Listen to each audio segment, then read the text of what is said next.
Dear friends, അപ്പോൾ നമ്മൾ കഴിഞ്ഞ ക്ലാസ്സിൽ 7ാം ക്ലാസ്സിലെ സോഷ്യൽ സയൻസിൻ്റെ 2ാമത്തെ ചാപ്റ്ററിൻ്റെ ഫസ്റ്റ് ഭാഗം കുറച്ച് നോക്കിയിട്ടുണ്ടായിരുന്നു. ഇനി അതിൻ്റെ തുടർച്ചയാണ് ഈ വീഡിയോയിൽ നമ്മൾ നോക്കാൻ പോകുന്നത്. അപ്പോൾ 2ാമത്തെ ചാപ്റ്ററിൻ്റെ പേര് മധ്യകാല ഇന്ത്യ സാംസ്കാരിക പ്രസ്ഥാനങ്ങൾ. ഈ ചാപ്റ്ററിൽ പ്രധാനമായിട്ടും 2 പ്രസ്ഥാനങ്ങളെക്കുറിച്ചാണ് നമുക്ക് പഠിക്കാനുള്ളത്. ഭക്തി പ്രസ്ഥാനത്തെക്കുറിച്ചും സൂഫി പ്രസ്ഥാനത്തെക്കുറിച്ചും. അപ്പോൾ ഭക്തി പ്രസ്ഥാനം എന്താണെന്ന് നമ്മൾ കഴിഞ്ഞ ക്ലാസ്സിൽ പറഞ്ഞു. ദക്ഷിണേന്ത്യൻ ഭക്തി പ്രസ്ഥാനത്തെക്കുറിച്ചും അതിൻ്റെ സവിശേഷതകളും അതുപോലെ അതിൻ്റെ പ്രചാരകരെയൊക്കെ നമ്മൾ പഠിച്ചു. അതുപോലെ കർണാടകയിൽ ബസവണ്ണയെക്കുറിച്ച് വീരശൈവ പ്രസ്ഥാനത്തിൻ്റെ പ്രവർത്തനങ്ങളും അതിൻ്റെ സ്ഥാപകരൊക്കെ നമ്മൾ കുറിച്ച് പഠിച്ചു. ഇനി നമുക്ക് ഉത്തരേന്ത്യയിൽ, അതായത് 15ാം നൂറ്റാണ്ടിൽ വടക്കേ ഇന്ത്യയിൽ ജീവിച്ചിരുന്ന ഭക്തി പ്രസ്ഥാനത്തിൻ്റെ പ്രചാരകനായിരുന്ന കബീറിനെ കുറിച്ചാണ് നമുക്ക് പഠിക്കാനുള്ളത്. കബീർ മാനവ മൈത്രിയുടെ പ്രചാരകൻ. അപ്പോൾ കബീറിൻ്റെ വരികളാണ് അവിടെ കൊടുത്തിട്ടുള്ളത്. നമുക്ക് വായിച്ചു നോക്കാം. അള്ളാ, രാമൻ, കരീം, കേശവ, ഹരി, ഹസ്രത്ത് എന്നിങ്ങനെ ദൈവത്തിന് വിളിപ്പേരുകളുണ്ട് അനവധി. പൊന്നുരുക്കി പണിതതാം വളകൾ മോതിരങ്ങളും പൊന്നു താനല്ലയോ, വൈജാദ്യങ്ങൾ നാം നിർമ്മിക്കും പദങ്ങളിൽ മാത്രം. അപ്പോൾ കബീർ എന്താണ് പറയുന്നത്? ദൈവത്തിന് അനേകം വിളിപ്പേരുകളുണ്ട്, പക്ഷേ ദൈവം എന്ത് തന്നെയാണ്? ഒന്ന് തന്നെയാണ്. ആകെ ഒരു ദൈവം നമുക്കുള്ളൂ. പക്ഷേ നമ്മൾ ജാതിയുടെ അടിസ്ഥാനത്തിൽ നമ്മൾ ഓരോരുത്തരും വിളിക്കുന്നത് പേരിലാണ് മാറ്റമുള്ളത്. ഇപ്പോൾ ഒരു എക്സാമ്പിൾ പറയുകയാണെങ്കിൽ നമ്മൾ സ്വർണ്ണം ഉപയോഗിച്ചിട്ട്, അതായത് പൊന്ന് ഉപയോഗിച്ചിട്ട് വളയും മോതിരം മാലൊക്കെ ഉണ്ടാക്കുന്നുണ്ട്. പക്ഷേ അതിനൊക്കെ പേര് വെവ്വേറെ നമ്മൾ ഉണ്ടാക്കിയതിന് ശേഷം നമ്മൾ കൊടുക്കുകയാണ്. ഉണ്ടാക്കിയതൊക്കെ എന്തുകൊണ്ട് തന്നെയാണ്? പൊന്നുകൊണ്ടാണ്. അപ്പോൾ ഇത്തരത്തിലുള്ള ചെറിയ ചെറിയ കവിതകൾ അല്ലെങ്കിൽ കീർത്തനങ്ങൾ എന്ന് പറയും. ഇതിന് ദോഹകൾ എന്നാണ് പറയുക. ഇതുപോലെ രചിക്കുന്ന കീർത്തനങ്ങൾക്ക് ദോഹകൾ എന്നാണ്. ഇത്തരത്തിലുള്ള ദോഹകൾ രചിച്ചിട്ടായിരുന്നു അവർ തങ്ങളുടെ ആശയങ്ങൾ ജനങ്ങളിലേക്ക് എത്തിച്ചിട്ടുണ്ടായിരുന്നത്. അപ്പോൾ ഈ ഇത്തരത്തിലുള്ള രചനകൾ എന്ന് പറഞ്ഞാൽ അവിടുത്തെ സാധാരണക്കാരായ അതായത് മധ്യകാലഘട്ടത്തിൽ ജീവിച്ചിരുന്ന സാധാരണക്കാരായ ജനങ്ങളുടെ പ്രാദേശിക ഭാഷകളിലായിരുന്നു അവർ കബീർ തൻ്റെ രചനകൾ നടത്തിയിരുന്നത്. അതുകൊണ്ട് തന്നെ ജനങ്ങളെ പെട്ടെന്ന് ഈ ദോഹകൾ ജനങ്ങളെ പെട്ടെന്ന് ഏറെ ആകർഷിക്കുകയും അവരിതിലേക്ക് ഭക്തി പ്രസ്ഥാനത്തിലേക്ക് വരികയും ചെയ്തു എന്നാണ് പറയുന്നത്.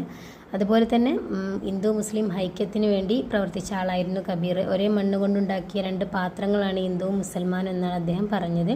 അതുപോലെ ജാതി വ്യവസ്ഥയെയും അനാചാരങ്ങൾ, പൂജകൾ, തൊട്ടുകൂടായ്മ, അതുപോലെ മരണാനന്തര ചടങ്ങുകൾ, വിഗ്രഹാരാധന എന്നിവയൊക്കെ അദ്ദേഹം എതിർത്തിട്ടുണ്ടായിരുന്നു. അതുപോലെ ജാതിയുടെ അടിസ്ഥാനത്തിലുള്ള എല്ലാ വിവേചനം, ജാതിയുടെ മാത്രമല്ല മതത്തിൻ്റെയും വർണ്ണത്തിൻ്റെയും സമ്പത്തിൻ്റെയും കുടുംബ മഹിമയുടെയൊക്കെ പേരിൽ ധാരാളം വിവേചനങ്ങൾ അന്ന് നടന്നിട്ടുണ്ടായിരുന്നു. അതിനൊക്കെ കബീർ വിമർശിച്ചു. അതുപോലെ മതപാരമ്പര്യങ്ങളെ പൂർണ്ണമായും അദ്ദേഹം എതിർത്തു. അതുപോലെ തന്നെ ഭക്തിയാണ് മോക്ഷമാർഗം എന്നാണ് അദ്ദേഹം പ്രചരിപ്പിച്ചത്. ഇങ്ങനെ തൻ്റെ ആശയങ്ങൾ ജനങ്ങളിൽ പ്രചരിപ്പിക്കാൻ വേണ്ടി നാടൊട്ടാകെ അല്ലെങ്കിൽ രാജ്യം മുഴുവൻ അദ്ദേഹം സഞ്ചരിച്ചിട്ടുണ്ടായിരുന്നു തൻ്റെ ശിഷ്യന്മാരുടെ കൂടെ. അങ്ങനെ പോകുന്നിടയിൽ ഒരു ഗ്രാമത്തലവൻ്റെ സങ്കടം കണ്ട് അദ്ദേഹത്തോട് ചോദിച്ചു, എന്തിനാണ് ദുഃഖിച്ചിരിക്കുന്നത് ചോദിച്ചപ്പോൾ അവർ പറഞ്ഞു, ഗ്രാമത്തിലെ എല്ലാവരും മരിച്ചു പോകണം വസൂരി കാരണം, അതിന് പരിഹാരമായിട്ട് മന്ത്രവാദം നടത്തണം എന്നാണ് പറഞ്ഞത്. അപ്പോൾ ഇത് കേട്ട് കബീറിന് ചിരിയാണ് വന്നത്. കബീർ പൊട്ടിച്ചിരിച്ചുകൊണ്ട് പറഞ്ഞു, രോഗശാന്തിക്ക് മന്ത്രവാദം നടത്തിയിട്ട് കാര്യമില്ല, രോഗം മാറണമെങ്കിൽ ചികിത്സിക്കുക തന്നെ വേണമെന്ന് അവർ പറഞ്ഞപ്പോൾ അന്ന് അങ്ങനെയുള്ള ഓരോ അന്ധവിശ്വാസങ്ങളായിരുന്നു ജനങ്ങൾക്കിടയിൽ ഉണ്ടായിരുന്നത്. ഇത്തരം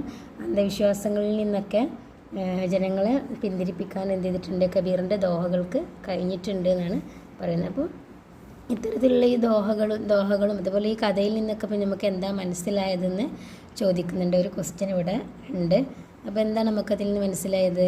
ഒരു ദോഹകളിൽ നിന്നാണെങ്കിലൊക്കെ ആളുകളെ ദൈവത്തെ പല പേരുകളിൽ വിളിച്ചിരുന്നു അല്ലേ? ദൈവം ഒന്നേ ഉള്ളൂ, പക്ഷേ ആളുകൾ പല പേരുകളിലായിരുന്നു വിളിച്ചിരുന്നത്. അതുപോലെ കബീർ ജനങ്ങളെ അന്ധവിശ്വാസങ്ങൾക്കെതിരെ ചിന്തിക്കാൻ പ്രേരിപ്പിച്ചു. അതുപോലെ ഹിന്ദു മുസ്ലിം ഐക്യത്തിന് വേണ്ടി പ്രവർത്തിച്ചു. അതുപോലെ തന്നെ തൊട്ടുകൂടായ്മ, ജാതി വ്യവസ്ഥ, ജാതിയുടെ അടിസ്ഥാനത്തിലുള്ള വിവേചനങ്ങൾക്കെതിരെ അദ്ദേഹം പ്രവർത്തിച്ചു. അതുപോലെ ഭക്തിയാണ് മോക്ഷമാർഗം എന്നാണ് അദ്ദേഹം പറഞ്ഞത്.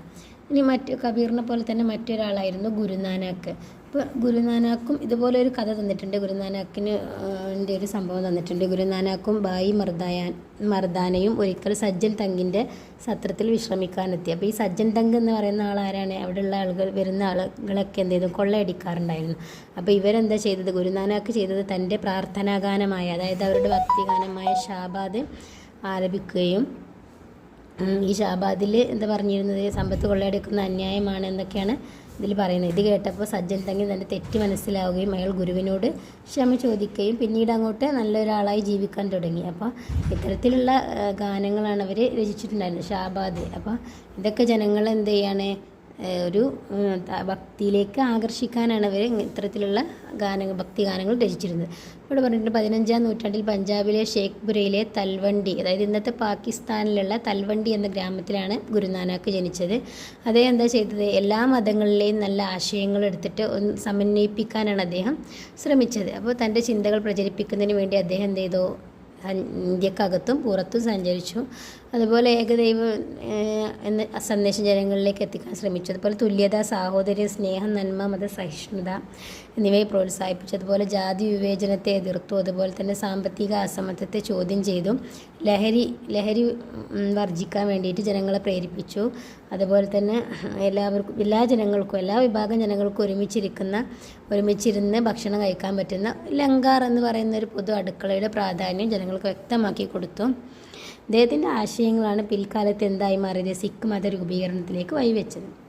അപ്പോൾ കബീറിൻ്റെയും ഗുരുനാനാക്കിൻ്റെയും സാമൂഹികവും മതപരമായിട്ടുള്ള ഒക്കെ പ്രവർത്തനങ്ങൾ മധ്യകാല ഇന്ത്യയിൽ ഒരു സാംസ്കാരിക സമന്വയത്തിന് തുടക്കം കുറിച്ചു എന്നാണ് പറയുന്നത്. പിന്നെ ഇവിടെ കൊടുത്തിട്ടുണ്ട്, സിഖ് മതത്തിൻ്റെ വിശുദ്ധ ഗ്രന്ഥമാണ് ആദി ഗ്രന്ഥം എന്ന് പറഞ്ഞിട്ടുണ്ട്. ഗുരുനാനാക്കിൽ തുടങ്ങുന്ന സിഖ് ഗുരുക്കന്മാരുടെ രചനകളാണ് ആദി ഗ്രന്ഥത്തിൻ്റെ ഉള്ളടക്കം. അതുപോലെ ഏകദൈവ വിശ്വാസത്തിൻ്റെ പ്രാധാന്യം, ജാതിലിംഗ വംശ വിവേചനങ്ങൾക്കെതിരെയുള്ള ചിന്ത എന്നിവ ഇതിൽ ഉൾപ്പെട്ടിട്ടുണ്ട്. അതുപോലെ ജൈനമതം, ബുദ്ധമതം, ഇസ്ലാം മതം തുടങ്ങിയവരുടെ ആശയങ്ങളും ആദി ഗ്രന്ഥത്തിൽ ഉൾപ്പെട്ടിട്ടുണ്ട്.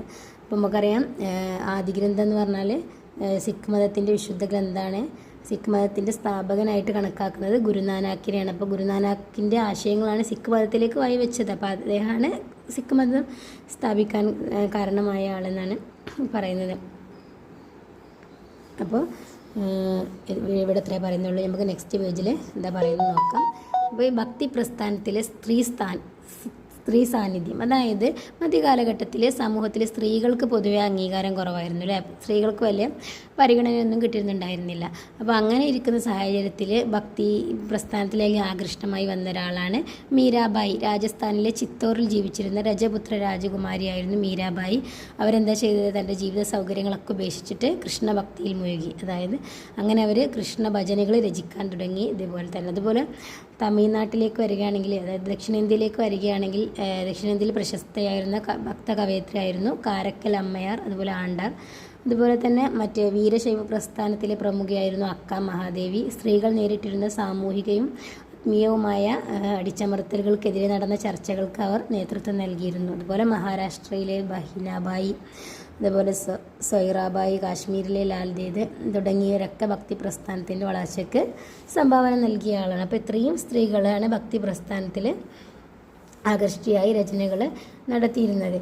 അപ്പോൾ ഇനി ഭക്തി പ്രസ്ഥാനത്തിൻ്റെ ഫലമായിട്ട് അന്ന് എന്താ ഉണ്ടായത്, ഭക്തി പ്രസ്ഥാനത്തിൻ്റെ ഫലമായിട്ട് ഇങ്ങനെ സാധാരണക്കാരായ ജനങ്ങൾക്കാണല്ലേ അത് വളരെയധികം അവരെയാണ് ഇത് സ്വാധീനിച്ചത്. കാരണം അവർക്ക് എന്ത് സമൂഹത്തിലൊരു ഇതൊക്കെ ഉണ്ടായി, ഒരു സാമൂഹിക സമത്വം കൊണ്ടുവരാൻ ഭക്തി പ്രസ്ഥാനത്തിന് കഴിഞ്ഞിട്ടുണ്ട്. അതുപോലെ സ്ത്രീ പുരുഷ സമത്വം, അങ്ങനെ സമത്വം കൊണ്ടുവരാൻ എന്തിന് കഴിഞ്ഞു, ഭക്തി പ്രസ്ഥാനത്തിന് കഴിഞ്ഞു എന്നാണ് പറയുന്നത്. ഇനി നമുക്ക് സൂഫി പ്രസ്ഥാനത്തെക്കുറിച്ച് പറയുകയാണെങ്കിൽ, സൂഫി പ്രസ്ഥാനം ഇതുപോലെ തന്നെയാണ്. ഇവിടെ ഒരു കഥ കൊടുത്തിട്ടുണ്ട്, അത് നിങ്ങൾ വായിച്ചു നോക്കണം. ആ കഥ ഒന്നുമില്ല, ഇതിൽ പറയുന്നത് എന്താണെന്ന് ചോദിച്ചാൽ ഭക്തിയാണ്. അതായത് തൻ്റെ തൻ്റെ രാജാക്കന്മാരെക്കാളും, അതായത് രാജാക്കന്മാർ എന്ന് പറയുമ്പോൾ അവരന്നത്തെ രാജാക്കന്മാർ, മധ്യകാലഘട്ടത്തിലെ രാജാക്കന്മാർ ലൗകിക കാര്യങ്ങളിൽ മാത്രമായിരുന്നു ശ്രദ്ധ കൊടുത്തിരുന്നത്, ആത്മീയ കാര്യങ്ങളിൽ അത്രത്തോളം ശ്രദ്ധിക്കുന്നുണ്ടായിരുന്നില്ല. ആ ഒരു കാലത്താണ് സൂഫി പ്രസ്ഥാനം അങ്ങനെ കൂടുതലായി വരുന്നത്. അപ്പോൾ സൂഫി പ്രസ്ഥാനത്തിൽ പറയുന്നത് എന്താണ്, ഭക്തിയാണ് ദൈവത്തോട് അടുക്കാനുള്ള മാർഗം എന്നാണ് സൂഫികൾ പറയുന്നത്. ഭക്തിയെ ദൈവത്തോട് അടുക്കാനുള്ള മാർഗമായി സ്വീകരിച്ചവരായിരുന്നു സൂഫികൾ. അതിനുള്ള ഒരു വഴി എന്താണ്, ഭക്തി ഗാനാലാപനമാണ് എന്താണ് പറയുന്നത് സൂഫി വര്യന്മാർ കരുതിയത്. അങ്ങനെ സാധാരണക്കാർക്കിടയിൽ സഞ്ചരിച്ചവരെന്ത് ചെയ്തു, സൂഫി തത്വങ്ങൾ പ്രചരിപ്പിച്ചു. അതായത് ഏകദൈവ വിശ്വാസം, അതുപോലെ സാഹോദര്യം, മനുഷ്യ സ്നേഹം, ദൈവത്തോടുള്ള സമർപ്പണം എന്നീ ആശയങ്ങൾക്ക് അവർ പ്രാധാന്യം നൽകി. നമുക്കറിയാം സൂഫിമാരെന്ന് പറഞ്ഞാൽ, നമ്മൾ സൂഫിയും സുജാത എന്ന് പറഞ്ഞ സിനിമയൊക്കെ കണ്ടിട്ടുണ്ടെങ്കിൽ നമുക്കറിയാം അതിൽ സൂഫിൻ്റെ ആ ഒരു ജീവിത രീതിയും ഒക്കെ എങ്ങനെയാണ് നമുക്ക് കണ്ടാൽ അറിയാം. ലളിതമായ ജീവിതം, അതുപോലെ എപ്പോഴും പ്രാർത്ഥനയിലും അതുപോലെ ഭക്തിയിൽ അധിഷ്ഠിതമായൊരു ജീവിതമായവരാണ്.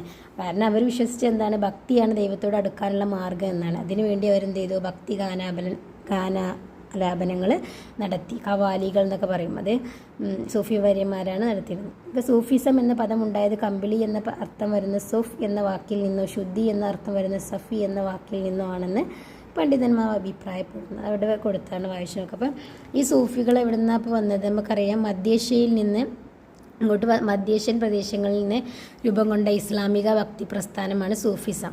അവിടെ നിന്നാണ് ഇങ്ങോട്ട് വന്നത്. അപ്പോൾ ഒരു 12, അതായത് സിൽസിലകൾ എന്നറിയപ്പെടുന്ന 12 സൂഫി വിഭാഗങ്ങളിൽ ചിസ്തി, സുഹ്രവർദി എന്നീ സിൽസിലകളായിരുന്നു ഇന്ത്യയിൽ എത്തിച്ചേർന്നത്. അപ്പോൾ മധ്യേഷ്യയിൽ നിന്ന് ഇങ്ങോട്ട് വന്നവരാണ് സൂഫികൾ.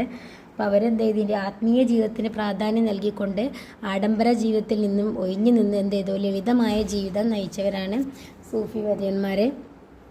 അങ്ങനെ അപ്പോൾ ഈ സൂഫിയിലെ ഗുരുക്കന്മാർ, അതായത് സൂഫിയിലെ വലിയ ആളുകളെ ഷെയ്ഖിനെ നമ്മൾ സൂഫി ഗുരുവിനെ പീർ എന്നുമാണ് വിളിച്ചിരുന്നത്. അതുപോലെ അനുയായികളെ മുരീദു എന്നാണ് വിളിച്ചിരുന്നത്. അവരുടെ ഒരു താമസ സ്ഥലം, അതായത് അവരുടെ കേന്ദ്രം എന്ന് പറയുന്നത് ഖാൻഗാഹുകളായിരുന്നു. അതാണ് അവരുടെ കേന്ദ്രം. അവിടെ ഇരുന്നിട്ട് അവർ ഗാനാലാപനങ്ങൾ നടത്തിയിരുന്നു. അവരുടെ ആ ഭക്തി ഗാനങ്ങൾക്ക് പറയുന്ന പേരാണ് ഖവാലികൾ. സൽത്തനത്ത് മുഗൾ കാലഘട്ടങ്ങളിൽ വിവിധ മതവിഭാഗങ്ങൾക്കിടയിൽ ഐക്യമുണ്ടാക്കാൻ സൂഫികൾക്ക് എന്ത് ചെയ്തിട്ടുണ്ട്, സാധിച്ചിട്ടുണ്ടെന്നാണ് പറയുന്നത്. അപ്പോൾ ഇന്ത്യയിലെ പ്രധാന സൂഫി വര്യന്മാരും അവരുമായി ബന്ധപ്പെട്ട പ്രദേശങ്ങളുടെ ഒരു പട്ടിക കൊടുത്തിട്ടുണ്ട്. ഷെയ്ഖ് ഷിഹാബുദ്ദീൻ സുഹ്രവർദി സിൽഹത്താണ് പ്രദേശം. ഷെയ്ഖ് നിസാമുദ്ദീൻ ഔലിയ ഡൽഹിയിലാണ്. ഖ്വാജ മൊയിനുദ്ദീൻ ചിസ്തി അജ്മീരി. അപ്പോൾ ഇത്രയാണ് സൂഫിസത്തെക്കുറിച്ച് പറയുന്നത്. അപ്പോൾ സൂഫികൾ എന്ന് പറഞ്ഞാൽ ആരാണ്? നമുക്കറിയാം, സൂഫികൾ പറഞ്ഞാൽ ഭക്തിയാണ് ദൈവത്തോട് അടുക്കാനുള്ള മാർഗം എന്ന് വിശ്വസിച്ച ആളുകളാണ് സൂഫികൾ. അതുപോലെ തന്നെ അവർ ഭക്തിയുടെ കുറിച്ചുള്ള ലാപനങ്ങൾ നടത്തി, ഗാനം ആലപിക്കാൻ തുടങ്ങി. അതാണ് ഖവാലികൾ എന്ന് പറയുന്നത്. അതുപോലെ അവരുടെ ആ ഒരു കേന്ദ്രത്തിനെ ഖാൻഗാഹുകൾ എന്നാണ് അറിയപ്പെട്ടിരുന്നത്. അതുപോലെ ഗുരുവിനെ പീറെന്നും അതുപോലെ അനുയായികളെ മുരീദ് എന്നാണ് പറഞ്ഞിട്ടുണ്ടായിരുന്നത്. അപ്പോൾ ഭക്തിയെ ദൈവത്തോട് അടുക്കാനുള്ള മാർഗ്ഗമായി സ്വീകരിച്ചവരാണ് സൂഫികൾ എന്നൊക്കെ നമ്മൾ പറഞ്ഞ കാര്യം തന്നെയാണ്. ഇനി പ്രാദേശിക ഭാഷകളുടെ വളർച്ച, അതായത് ഇവരൊക്കെ എന്താ ചെയ്തത്, ഞങ്ങളുടെ ആശയങ്ങൾ പ്രചരിപ്പിക്കാൻ വേണ്ടി കീർത്തനങ്ങൾ രചിച്ചു എന്ന് പറഞ്ഞു. ഇതൊക്കെ ഇവരെന്താണ്, ആ ജനങ്ങളുടെ സാധാരണ ഭാഷയിൽ, അതായത് പ്രാദേശിക ഭാഷയിലാണ് അവർ ഇതൊക്കെ രചിച്ചത്. അതുകൊണ്ട് തന്നെ ജനങ്ങൾക്കിത് പെട്ടെന്ന് മനസ്സിലാക്കാനും അതിലേക്ക് ആകൃഷ്ടരാകാനും കഴിഞ്ഞു നമ്മൾ പറഞ്ഞു. ഇതെന്ത്, ഈ പ്രാദേശിക ഭാഷകളുടെ വളർച്ചയ്ക്ക് കാരണമായി. അതായത് തമിഴ്, പഞ്ചാബി, ബംഗാളി, മറാത്തി, തെലുങ്ക്, കന്നഡ, മലയാളം ഭാഷകളിൽ ധാരാളം ഭക്തികാവ്യങ്ങൾ രചിക്കപ്പെട്ടു. അങ്ങനെ കൂടുതൽ സാഹിത്യകൃതികൾ ഉണ്ടാവാൻ തുടങ്ങി. പ്രാദേശിക ഭാഷകളിൽ കൂടുതൽ സാഹിത്യകൃതികൾ ഉണ്ടാകാൻ തുടങ്ങി. നമ്മൾ പറഞ്ഞു പേർഷ്യയും ഇന്ത്യയും ചേർന്നുണ്ടായ ഉറുദുവിനെ പോലെ തന്നെ ഉറുദു ഉണ്ടായി എന്ന് പറഞ്ഞു. അത് സാംസ്കാരിക സമന്വയത്തിൻ്റെ ഉദാഹരണമാണെന്ന് നമ്മൾ പറഞ്ഞു. അങ്ങനെ ഉറുദു ഭാഷയിലെ ഏറ്റവും ശ്രദ്ധേയനായ എഴുത്തുകാരനായിരുന്നു അമീർ ഖുസ്രു. കബീറിൻ്റെ ദോഹകൾ എന്ത് ചെയ്തു, ഹിന്ദി ഭാഷയെ സമ്പന്നമാക്കി. മഹാഭാരത, രാമായണം എന്നിവയും മറ്റു കൃതികളും വിവിധ ഭാഷകളിലേക്ക് വിവർത്തനം ചെയ്യപ്പെട്ടു. അങ്ങനെ ഇത് ഭാഷയ്ക്കും സാഹിത്യത്തിനും കുറച്ച് ഉണർവേകി. അപ്പോൾ അങ്ങനെ തമിഴിലുള്ള കൃതികളാണ് 4000 ദിവ്യപ്രബന്ധം, തിരുമുറൈകൾ, ആയ്വാർമാർ, നായനാർമാർ. അതുപോലെ കന്നഡയിൽ ബസവണ്ണ, അക്ക മഹാദേവി, അല്ലാമ പ്രഭു. തെലുങ്ക് മഹാഭാരത വിവർത്തനം, നന്നയ്യ, തിക്കണ്ണ, അതുപോലെ ബംഗാളിലാണ് ജയദേവൻ്റെ ഗീതാ ഗോവിന്ദം. അതുപോലെ ഹിന്ദി പത്മാവത്, മാലിക് മുഹമ്മദ് ജയ്ഷി. അതുപോലെ മലയാളത്തിൽ ജ്ഞാനപ്പാന, അന്ത്യാത്മരാമായണ കിളിപ്പാട്ട്, മൊഹീദ്ദീൻ മലാരെന്നറിയില്ല. ജ്ഞാനപ്പാന പൂന്താനാണ്, അന്ത്യാത്മരാമായണ കിളിപ്പാട്ട് തുഞ്ചത്ത് രാമാനുജൻ എഴുത്തച്ഛൻ. അതുപോലെ മൊഹീദ്ദീൻ മാലയാണെങ്കിൽ ഖാസിം മുഹമ്മദാണ് രചിച്ചത്. അപ്പോൾ ഇത്രയും കൃതികളാണ് അന്ന് ഉയർന്നു വന്ന കൃതികളാണ്. പിന്നെ അതുപോലെ ഭക്തി സൂഫി ആശയങ്ങളുടെ സ്വാധീനം. അപ്പോൾ എന്താണ് ഭക്തി സൂഫി ചിന്തകളുടെ സ്വാധീനം? മതസഹിഷ്ണുത, അതുപോലെ ജാതി വിവേചനത്തിൻ്റെ ഒരു മനോഭാവം. അങ്ങനെ മധ്യകാലഘട്ടത്തിൽ ഇന്ത്യൻ സമൂഹത്തിൽ പൊതുവെ കടുത്ത ഉച്ചനീചത്വങ്ങളും സാമൂഹിക അസമത്വങ്ങളും നിലനിന്നിരുന്നു. അക്കാലത്തെ രാഷ്ട്രീയ സാമൂഹിക വ്യവസ്ഥയെക്കുറിച്ച് നമ്മൾ കഴിഞ്ഞ ചാപ്റ്ററിൽ പറഞ്ഞതാണ്. ഇങ്ങനത്തെ സാമൂഹിക സ്ഥിതിയൊക്കെ എങ്ങനെയായിരുന്നു നമുക്കറിയാം. അപ്പോൾ ഈ സാമൂഹിക വ്യവസ്ഥയ്ക്ക് മാറ്റം ഉണ്ടാക്കാൻ എന്തിനു കഴിഞ്ഞിട്ടുണ്ട്? ഭക്തി പ്രസ്ഥാനത്തിനും സൂഫി പ്രസ്ഥാനത്തിനും കഴിഞ്ഞിട്ടുണ്ട് എന്നാണ് പറയുന്നത്. അപ്പോൾ ചുരുക്കി പറഞ്ഞാൽ ഭക്തി പ്രസ്ഥാനം കൊണ്ട് സൂഫി പ്രസ്ഥാനം കൊണ്ട് എന്ത് ചെയ്തേ, അന്നത്തെ സാമൂഹിക അസമത്വവും അതുപോലെ തന്നെ ഒരു സാധാരണക്കാരായ ജനങ്ങൾക്ക് എന്ത് കിട്ടി, ഒരു ആശ്വാസം അതുകൊണ്ട് കിട്ടി. അതായത് മതസൗഹാർദ്ദം, അതുപോലെ നാനാത്വത്തിൽ ഏകത്വം, സാഹോദര്യം, തുല്യത, ബഹുസ്വരത ഒക്കെ ഉണ്ടായി. അപ്പോൾ നെക്സ്റ്റ് ക്ലാസ്സിൽ കാണാം. ബൈ.